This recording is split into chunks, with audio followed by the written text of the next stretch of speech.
Dear students, हम आपके 11th class के लिए भी आप जो केमिस्ट्री का आपका वीडियो होगा वो आपके व्हाट्सएप पे ना भेज करके यूट्यूब पर अपलोड कर देंगे और आप वहां से देखेंगे। इसके आपको कई फायदे होंगे।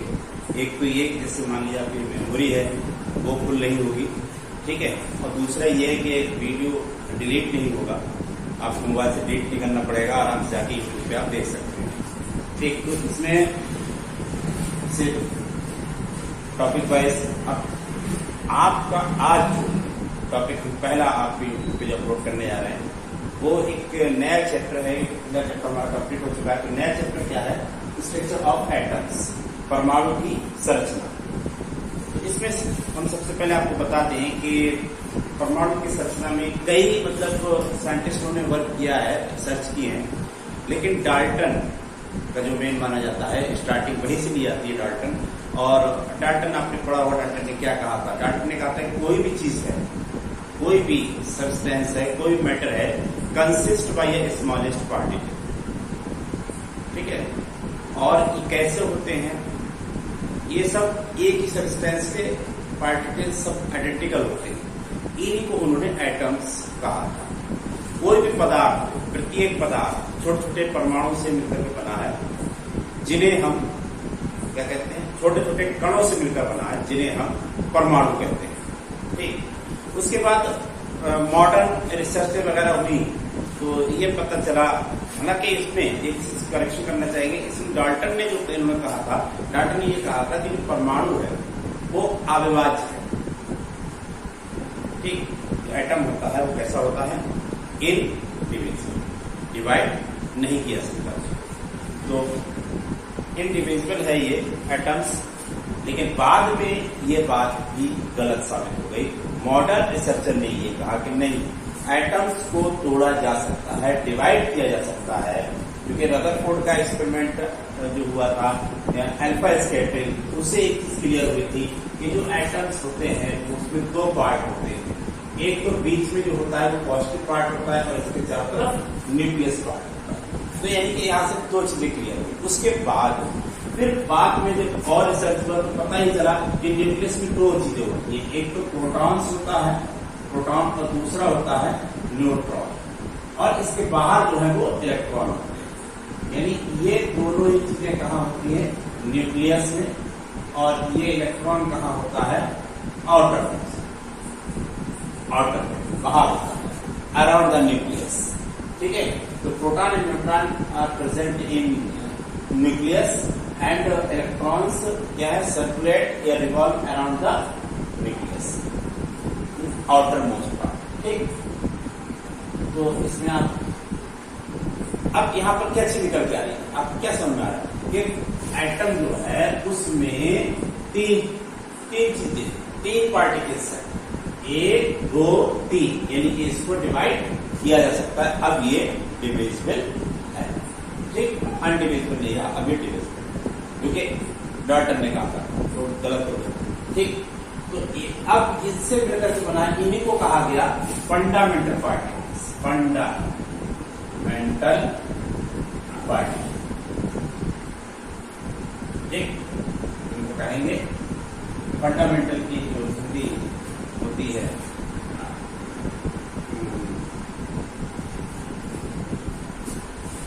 Fundamental,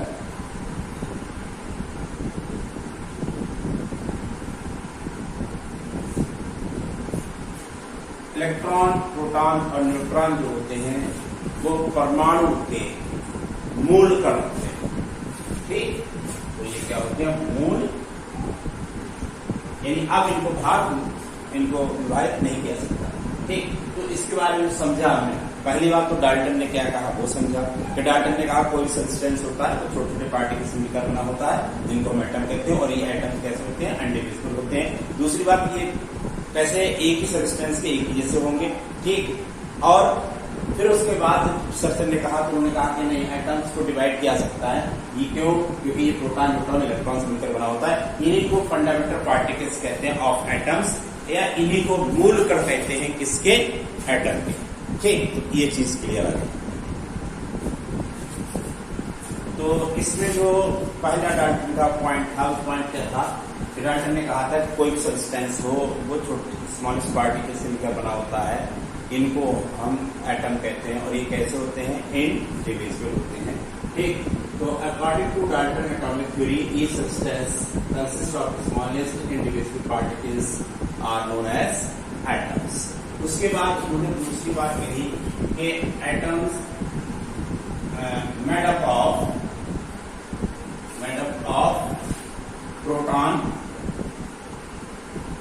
neutron and electron. जो आपके परमाणु है वो प्रोटॉन, न्यूट्रॉन और इलेक्ट्रॉन से मिलकर के बने होते हैं।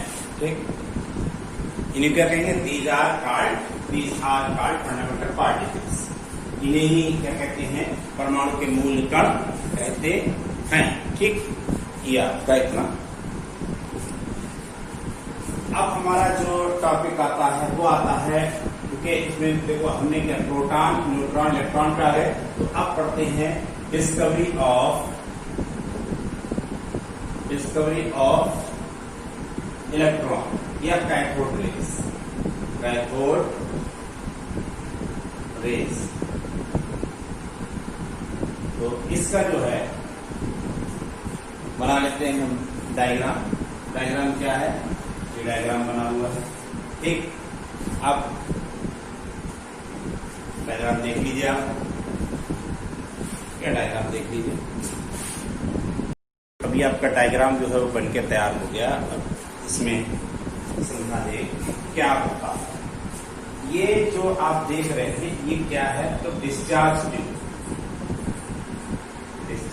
ट्यूब है, हिंदी में कहते हैं विसर्जन नलिका। ये भी जिस गैस का हमें विसर्जन कराना होता है, जिस गैस में डिस्चार्ज कराना होता है, उस गैस को हम यहाँ रखते हैं और वैक्यूम पंप के थ्रू यहाँ पर 10⁻⁻² mm ऑफ मर्करी प्रेशर इसमें डेवलप कर देते हैं। ठीक, एक हमने ग्लास की डिस्चार्ज ट्यूब ली, उसके अंदर गैस भरी।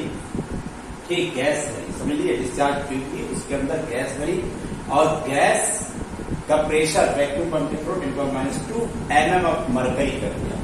उसके बाद एक तरफ हमने कैथोड की प्लेट लगाई और दूसरी तरफ हमने परफोरेटेड एनोड लगाया। छेद है इसमें, ये देख रहे हैं, ये छेद है, तो परफोरेटेड ये एनोड है, इसको कहते हैं छिद्रित एनोड। ठीक, उसके बाद इनके बीच हमने हाई वोल्टेज लगा दिया। लगभग वोल्टेज जो होता है वो 10,000 के आसपास होता है, इतना वोल्टेज यहाँ पर अप्लाई।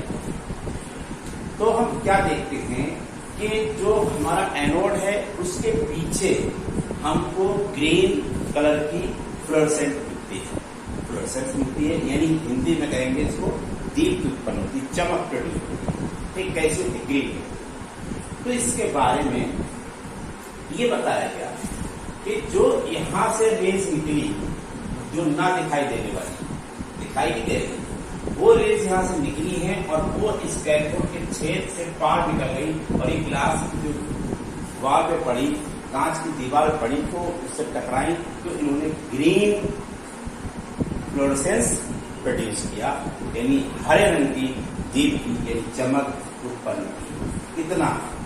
फिर ये कहा गया कि ये जो रेज है, ये रेज कैथोड से निकल करके एनोड की तरफ गई।